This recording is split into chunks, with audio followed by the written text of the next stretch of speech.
আমাদের যে স্পষ্ট অবস্থান সেটি হলো, যারা 24 সালের নির্বাচনে অংশ নিয়েছে, যারা ডামি এবং স্বতন্ত্র হিসেবে অংশ নিয়েছে, যারা আওয়ামী লীগের নেতা ছিল, যারা পদ পদবিতে ছিল, তাদেরকেও আগামী ফেব্রুয়ারি মাসের নির্বাচনে অংশ নিতে পারবে না। এটি কোনোভাবেই সম্ভবপর নয়।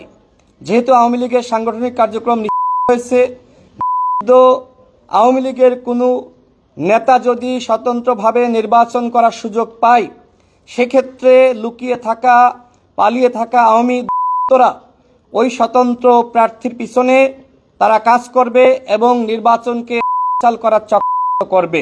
আমরা কোনোভাবেই চাই না আগামী ফেব্রুয়ারি মাসের নির্বাচন হোক এবং আওয়ামী লীগের সরকারীরা নির্বাচন করার মাধ্যমে আরেকটি ১-১১ তৈরি করার প্রেক্ষাপট সৃষ্টির সুযোগ পাক। যে কারণে আমাদের স্পষ্ট কথা, যারা আওয়ামী লীগের নেতা ছিল, যারা আওয়ামী লীগের পদে ছিল, যারা 24 সালের নির্বাচনে ডামি মামি স্বতন্ত্রভাবে অংশ নিয়ে গণতন্ত্রকে হত্যা করেছে, তারা কোনোভাবেই আগামী নির্বাচনে অংশগ্রহণ করার সুযোগ পাবে না। একই সাথে নির্বাচন কমিশন আগামীকাল থেকে যে সংলাপের আয়োজন করেছে, সেই সংলাপে যাতে কোনোভাবেই জাতীয় পার্টির 14 দল সহ যারা 24-এর ডামি নির্বাচনে অংশ নিয়েছে, তাদেরকে নির্বাচন কমিশন কর্তৃক সংলাপে না আহ্বান করে আমরা এই দুটি বিষয়ে প্রধান নির্বাচন কমিশনারকে জানিয়েছি।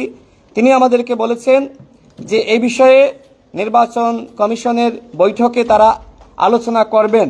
আমরা প্রধান নির্বাচন কমিশনারকে জানিয়েছি যে যেখানে সরকার গঠিত জাতীয় ঐক্যমত কমিশন এই দোষকে ডাকেনি, আপনারা কেন কিভাবে তাদেরকে ডাকবেন? যদি আপনারা তাদেরকে ডাকেন নিবন্ধনের দোহাই দিয়ে, সেক্ষেত্রে কিন্তু এদেশের জনগণ আন্দোলন শুরু করতে পারে। কারণ এই নির্বাচন কমিশন কোনো কথিত নির্বাচন কমিশন নয়। এই নির্বাচন কমিশন গণ অভ্যুত্থান পরবর্তী সময়ে জনগণের আকাঙ্ক্ষা বাস্তবায়নের জন্য একটি অবাধ সুষ্ঠু নির্বাচন জাতিকে উপহার দেওয়ার জন্যই গঠিত হয়েছে।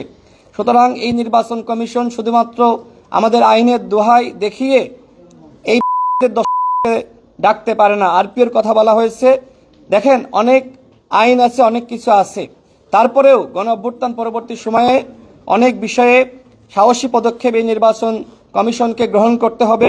আমরা আস্থা এবং বিশ্বাসের জায়গাটা রাখছি যে এই নির্বাচন কমিশন কোনোভাবেই যারা 24 সালের ডামি নির্বাচনে অংশ নিয়েছে, যারা আওয়ামী লীগের নেতা ছিল, তাদেরকে স্বতন্ত্রভাবে নির্বাচনে অংশগ্রহণ করার সুযোগ দিবে না। সে বিষয়ে তারা যথাযথ পদক্ষেপ গ্রহণ করবে। একই সাথে আগামীকাল থেকে যে সংলাপ অনুষ্ঠিত হবে, সেই সংলাপে জাতীয় পার্টির 14 দল সহ কোনো রাখবে না। যদি নির্বাচন কমিশন এই বিষয়ে তারা যথাযথ পদক্ষেপ গ্রহণ না করে, সেক্ষেত্রে আমরা রাজপথে আন্দোলন গড়ে তুলব।